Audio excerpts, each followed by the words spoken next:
Hi guys, आज हम discuss करेंगे प्रॉब्लम सी डिवीजन जो कि है कोड फोर्सेस अराउंड 680 डिवीजन 2 में से।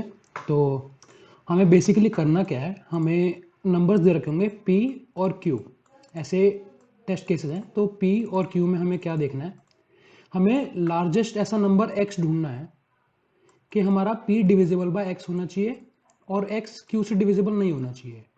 तो इन शॉर्ट हमें ऐसा लार्जेस्ट नंबर देखना है सच दैट हमारा p मॉड x 0 होना चाहिए और x मॉड q 0 नहीं होना चाहिए।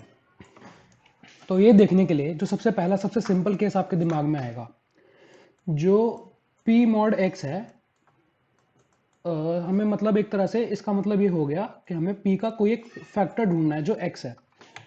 तो p का सबसे बड़ा फैक्टर क्या हो सकता है, वो खुद p होगा। तो हम क्या चेक करेंगे कि अगर हम x को p ले लें तो यहाँ पे जो हमारी सेकंड कंडीशन थी कि x मॉड q हमारा 0 नहीं होना चाहिए, तो हम सबसे पहले चेक कर लेंगे कि अगर मेरा p मॉड q अगर ये 0 नहीं है तो मेरा आंसर सीधा मेरा p हो जाएगा, क्योंकि p is the largest factor और वो मेरा फैक्टर q से भी डिविजिबल नहीं है। तो एक केस यहीं पे सीधा सीधा खत्म हो जाएगा। अब अगर ये नहीं होता है तो हमें क्या करना होगा, हमें p के सारे फैक्टर्स के लिए चेक करना पड़ेगा। तो हमें पता चलेगा कि ग्रेटेस्ट ऐसा फैक्टर कौन सा है जो हमारा q से डिविजिबल नहीं है, जो कि हमें यहाँ पे दे रखा है ग्रेटेस्ट इंटीजर एक्स आई निकालना है। तो इसको मैं आपको कोड के साथ समझाता हूँ। बेसिकली यहाँ पे मैंने क्या करा, टेस्ट केसेस लिए, p और q को इनपुट करा। तो यहाँ पे जो मैंने आपको कंडीशन बताई थी, अगर मेरा p मॉड q 0 नहीं है तो p ही मेरा लार्जेस्ट फैक्टर हो जाएगा p का, तो इधर मैं p कर दूंगा। और अगर ये कंडीशन नहीं है तो एल्स में हम जाएंगे। इधर मैंने एक वेक्टर बनाया है, इस वेक्टर के अंदर हमारे q के सारे फैक्टर्स होंगे। तो बेसिकली हमने ऊपर वाली कंडीशन में चेक करा था p मॉड q के लिए, जो हमारा 0 नहीं होना चाहिए था। लेकिन अगर हम नीचे लूप में आ रहे हैं तो इसका मतलब ये है कि हमारा p मॉड q जो है वो 0 के बराबर है। तो अब जब p मॉड q 0 के बराबर है तो हम बेसिकली क्या करेंगे, अब हमें यहाँ पे q के फैक्टर्स के लिए चेक करना है, क्योंकि जो q का फैक्टर होगा वो p का भी फैक्टर हो जाएगा। तो यहाँ पे जब हम जाएंगे तब हमने क्या करा, यहाँ पे मैंने जनरेट फैक्टर्स करके एक फंक्शन बनाया है जिसमें मैं फैक्टर्स वेक्टर और q को पास कर रहा हूँ। तो हमें ये तो पता है कि मतलब q के जो भी फैक्टर्स होंगे वो p के भी फैक्टर्स होंगे। तो यहाँ पे जनरेट फैक्टर्स में मैं क्या कर रहा हूँ कि सबसे पहले अगर मेरे को, क्योंकि मेरे को पता है कि मेरा यहाँ पे q भी p का एक फैक्टर है, तो मैं यहाँ पे जो मेरा q यहाँ पे आया था एज x, मैंने उसको पुश कर दिया। अब मैं आइट्रेट करूंगा 2 से लेके रूट ऑफ q के लिए।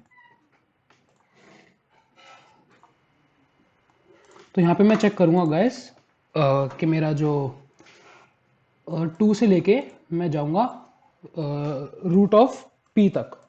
तो यहाँ पे मैं क्या चेक करूंगा, अगर मेरा जो i है वो मेरा p का एक फैक्टर है तो मैंने उसको पुश बैक कर दिया। तो लेकिन अगर मेरा कोई फैक्टर है, जैसे अगर मैं यहाँ पे 10 के लिए बोलूँ, 10 के लिए 2 एक फैक्टर है, तो अगर 10 के लिए 2 एक फैक्टर है तो एक और फैक्टर होगा जो मल्टीप्लाई होकर 10 दे रहा होगा। तो 10/2 5 भी एक फैक्टर होगा उसका।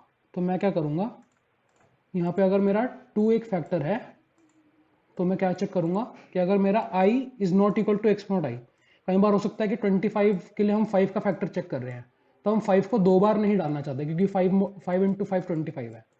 तो मैं यहाँ पे बेसिकली चेक कर रहा हूँ कि अगर मैं सेम फैक्टर पुश ना हो तो मैं x अपॉन आई को भी पुश कर दूंगा। जैसे हमने यहाँ पे देखा कि हमारा 2 एक फैक्टर है तो 5 भी एक फैक्टर होने वाला है, तो मैंने 2 और 5 दोनों को यहाँ पे पुश कर दिया।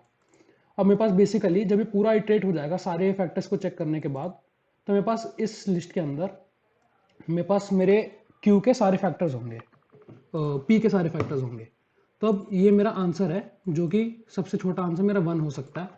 तो अब मैं यहाँ से देखूंगा और यहाँ पे मैं सारे फैक्टर्स में जा रहा हूँ इस वेक्टर के अंदर। तो अब मैंने एक इंटीजर में उन्हें स्टोर कराऊंगा अपने p को। तो अब मैं क्या करूँगा, जब तक मेरा फैक्टर है तब तक मैं उसको i से डिवाइड करता रहूँगा। तो बेसिकली अगर आप देखो कि अगर मैं 100 लूँ तो 100 के लिए मेरा फैक्टर एक 5 है, तो मैं इसको फिर से डिवाइड कर दूंगा जब, तो 20 के लिए मैं फिर से चेक करूंगा, 20/5 मेरा 4 देगा। तो यहाँ पे मेरा 20 भी एक फैक्टर है, जो मेरे को 100/5 करके मिला। अगर ये फिर से हो पा रहा है तो 20/5 करके 4 मेरे को मिला, जो 4 भी 100 का फैक्टर है। तो मैं यहाँ पे बेसिकली डिवाइड करके, जब तक वो 0 नहीं है तो वो भी एक फैक्टर होगा मेरा पी का, तो मैं उसको मैक्सिमम फैक्टर को यहाँ पे कंसिडर कर लूँगा। तो ये लूप मेरे सारे फैक्टर कंसिडर करेगा, और इस तरह से कंसिडर करना है कि ए हमारा जो फैक्टर है mod Q is not equal to 0, जो कि हमारी कंडीशन है।